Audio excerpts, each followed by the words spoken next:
ಅದಕ್ಕಾಗಿ ನಾನು ಚಿಂತಿಸುತ್ತಿಲ್ಲ ಮಾವ. ಈ ದುರ್ಯೋಧನನು ಅಸಹಾಯ ವೀರನು. ತನ್ನೆರಡು ತೋಳ್ಬಲಗಳಿಂದ ಪಾಂಡವರ ಸಮಸ್ತ ಸೈನ್ಯವನ್ನೇ ಧ್ವಂಸ ಮಾಡಬಲ್ಲೆ. ಆದರೆ ಜಾತಿ ಹಿಂಸೆ, ಸಂಯುಕ್ತ ಕಲಹ ಅದು ನಮಗೆ ಉಚಿತವೇ ಮಾವ.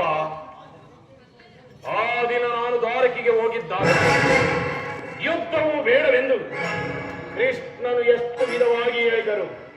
ನಾನು ಆತನ ಮಾತನ್ನು ನಿರಾಕರಿಸಿದೆ. ಕೃಷ್ಣನು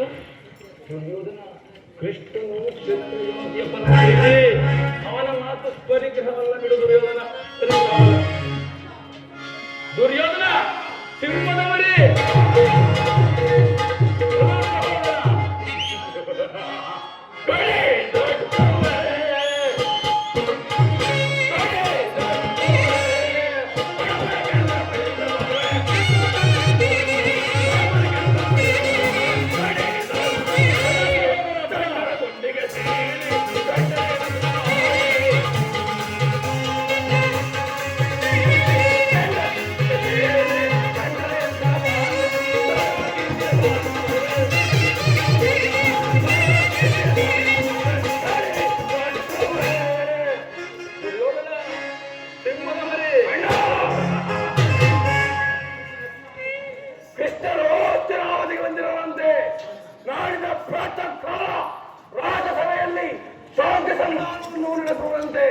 ಏನು ಸಹೋದರ, ಕೃಷ್ಣನು ಹಸ್ತಿನಾವತಿಯಲ್ಲಿ?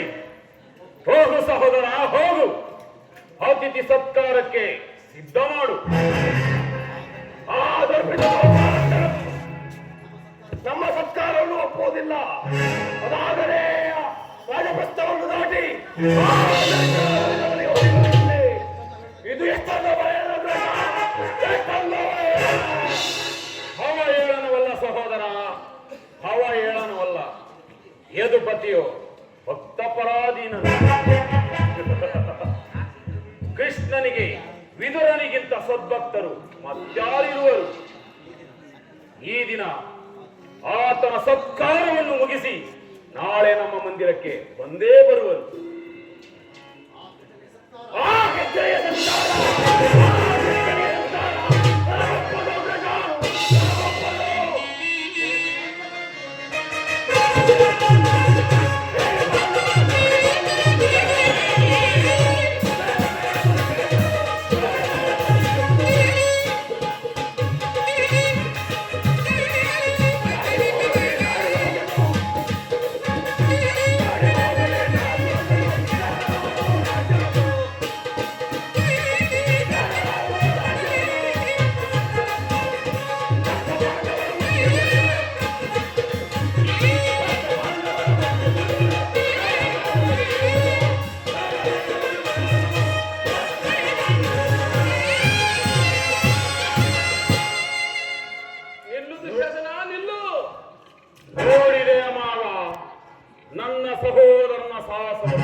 ಈತನನ್ನು ಸಾಹಸನ ಮಾಡುವುದು ನನಗೊಂದು ಬಾರಿ ಉತ್ಸಾಹವೆನಿಸುವುದು.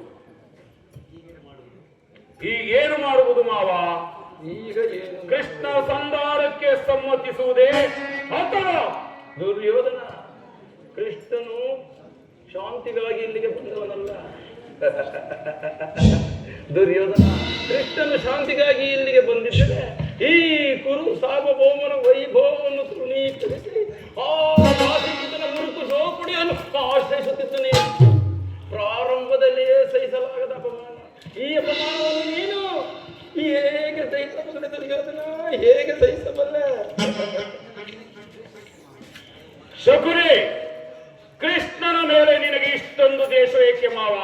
ಕೃಷ್ಣನಲ್ಲಿ ನನಗೆ ದ್ವೇಷ? ಕೇಳ, ಕೃಷ್ಣನು ಕ್ಷತ್ರಿಯ ಜಾತಿಯ ಪರಮ ವೈರಿ. ಅದಕ್ಕೆ ಯಾರು ಅವನನ್ನ ಭಗವಂತನ ಅವತಾರವೆಂದು ಪೂಜಿಸುವರು ಅವರನ್ನೇ ಅದಕ್ಕೆ ಶಿಶುಪಾಲ, ಜರಾಸಂಧ ಮುಂತಾದವರು ನಿನಗೆ ಎಂತಹ ಸ್ನೇಹಿತರು. ಅವನನ್ನ ಕಾರಣವಿಲ್ಲದ ಮುಗಿಸಿದನಲ್ಲ. ಅದಕ್ಕೆ ಕಂಸನನ್ನು ವಧಿಸಿ ಮರಳು ಮುದುಕನಾದ ಉಗ್ರ ಸೇನನನ್ನು ನೆಪ ಮಾತ್ರಕ್ಕೆ ಸಿಂಹಾಸನಕ್ಕೆ ಕೊಳ್ಳಿಸಿ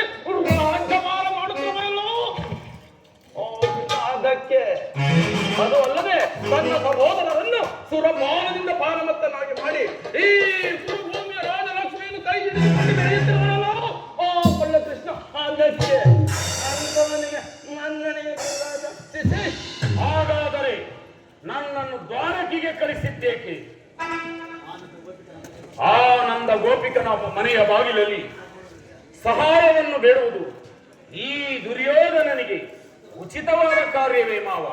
ಅದಕ್ಕೊಂದು ಉದ್ದೇಶವಿತ್ತು ಕೌರವೇಶ್ವರ. ಏನು ಆ ಉದ್ದೇಶ? ಕಾಳಸತ್ವವನ್ನು ಮೆಟ್ಟಿ ಅದರ ಹಲ್ಲನ್ನು ಕಿತ್ತು ಪಾದಗಳಲ್ಲಿ ಸರಸಾಡಬಹುದಲ್ಲವೇ? ದುರ್ಯೋಧನ ಕೃಷ್ಣನಿಗಿಂತ ಅವನ ವಿಜಯೋನ್ಮುಖ ಯಾದವ ಸೈನ್ಯವು ನಿನಗೆ ಹೆಚ್ಚಿನ ಅವಶ್ಯಕತೆ ಇತ್ತು. ಒಂದು ವೇಳೆ ಕೃಷ್ಣನು ಸೈನ್ಯ ಸಮೇತನಾಗಿ ನಿನ್ನ ಪಕ್ಷವನ್ನು ವಹಿಸಿದ್ದೇ ಆದರೆ ನೀನು ಆ ಸಹಾಯವನ್ನು ನಿರಾಕರಿಸಬೇಕಾಗಿತ್ತು. ಕೃಷ್ಣ, ನೀನು ನನಗೆ ಬೇಡ, ಸೈನ್ಯ ಮಾತ್ರ ಬೇಕೆಂದು ನಿಸ್ಸಂಕೋಚವಾಗಿ ಹೇಳಬೇಕು. ಆದರೆ ಅರ್ಜುನನು ನಿನ್ನನ್ನು ಉಭಯ ಸಂಕಟದಿಂದ ಪಾರು ಮಾಡಿದನು. ಆತನ ಮೇಲಿನ ದ್ವೇಷದಿಂದ ಆ ಪಾಂಡವರನ್ನು ಹಿಂಸಿಸಬೇಕಾದ ದುರ್ಯೋಧನ ನನ್ನ ಒತ್ತು ದುರ್ಯೋಧನ.